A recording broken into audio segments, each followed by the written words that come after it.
Sebo nsanyisa okulaba. Nange okusanga mukama wange. Tulinaani leero.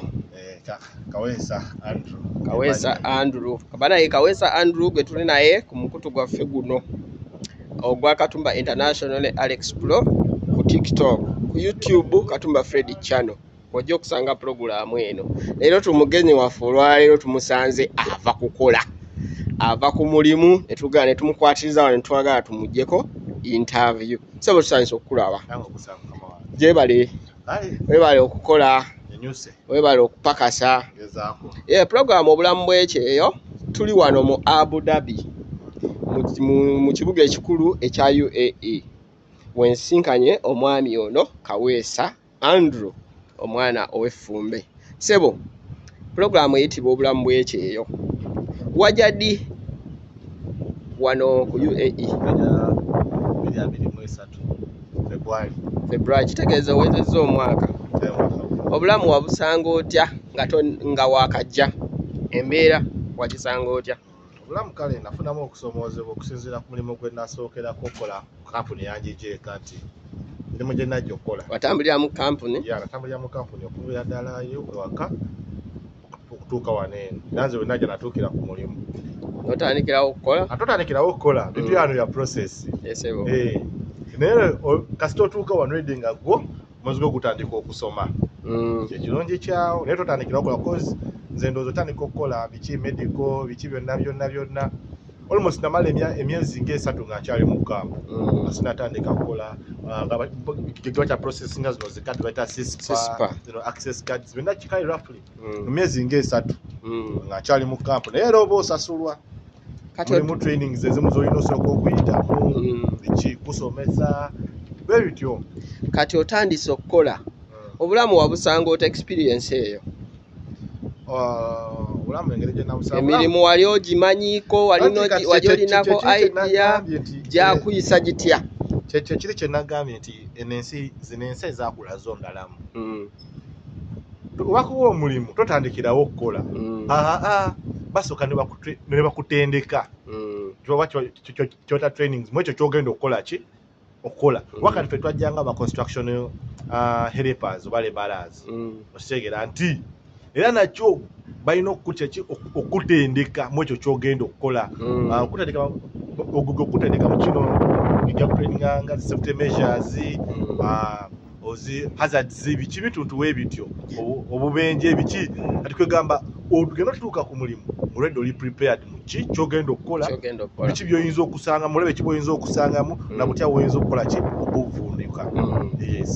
Okutwaliza awamu emirimu tegyali mibi tegyakunyiga?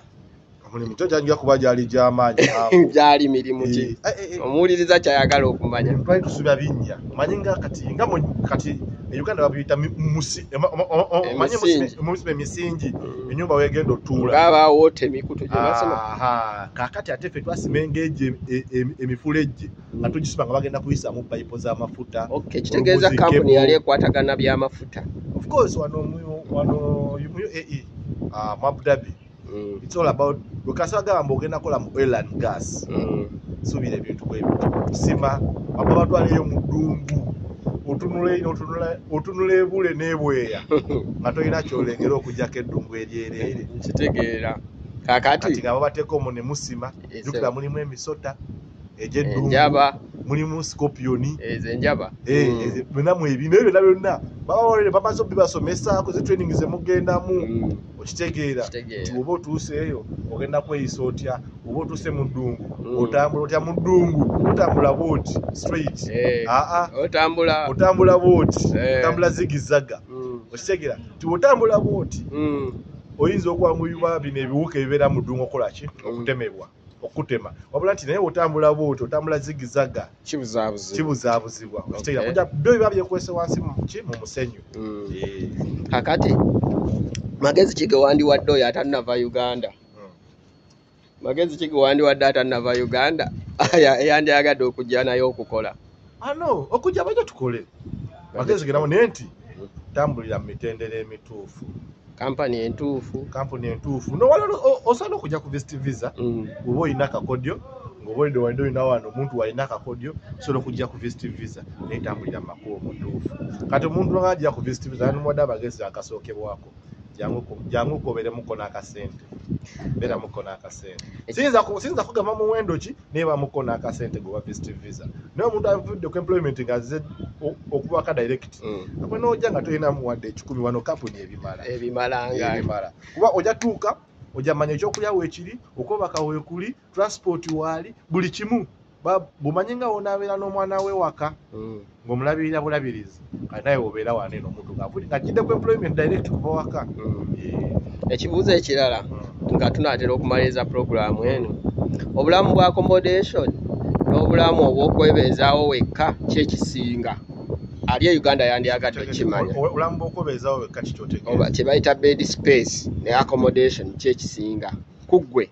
Nze kati sinza kuliratinga aba bed space kozi sigibeerangamu nze buli kyanga nja wanatuukira mu accommodation so naye nze kati nze kunze sawa za kakati sisobola bulamu bwa bed space nze nga nze eva match n'aba bed space najja kugana nesobola bwaki bwa accommodation kozi kati nze jjukira okuba we najja e Uganda natuukira mu accommodation kitegeera simanyi kati simanyi bulamu buli eyo naye nga nze nange kunze wano oba accommodation bunsingira bwansonga bansoza bandiisa buli muntu yandikyagadde bakutransporting okuva ku accommodation mpaka ku mulimu n'okukomyawo kitegeera bakwoleza buli kimu bakikolera bweyasiga omulimu gwe guli ogwo genda ku makya tula mu basi ekutwale ogenda okole kyekyo kyokka.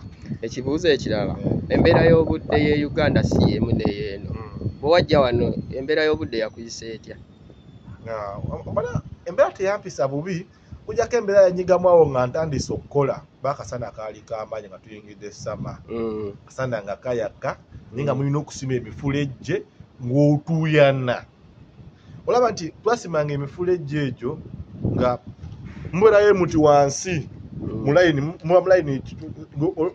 odaba nga abasirikale babeera musululu moja we muti kati nga buli omu alina okusima meters 3 okuvawo wano wendi meters 3 zibale then oke wansi ekitiyo kiramba nga olina okusima okukka wansi ekitiyo kiramba mukasana nga kasana kawandoza kati wenjogerako tukategeera abasinga kuwala tetubaddeko nnyo wano nga osima meters 3 obuwanvu kati okukka wansi okka ekitiyo kiramba ekitiyo ekimala okubulirayo nga gomazo nnyuse oba osimye kuva ssaawa emu paka ssaawa 3 ekitiyo kasa kiggwerayo wansi obuwanvu ne mita 3 gwe ngumanya olunaku luwedde essaawa z'okkumi nga ozisayininga wali kitegeeza mu mbeera y'obudde omusana gwakuyisaamu bubi omusana gwali gw'amaanyi kuba twakola twakogga abaana baazirika wanyi mwasimanga nga ambulance eri wali eri ku standby nga musima ambulance wali ku standby nga oba osima wano muno naagwa n'azirika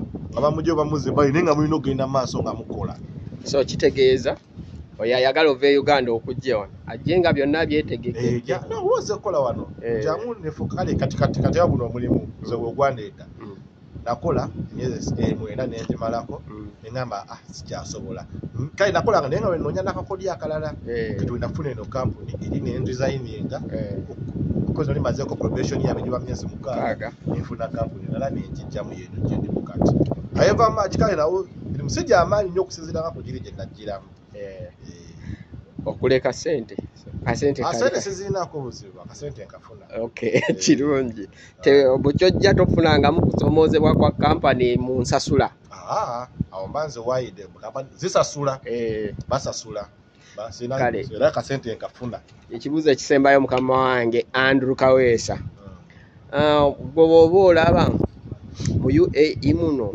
otegeeza baganda baffe abali e Uganda emirimu gikyalimu mundabayo nebbanga lyewakamala mu UAE? Nze sekita gyendi sijja kwogerera birala sekita gyendimu nze nganzi era oil and gas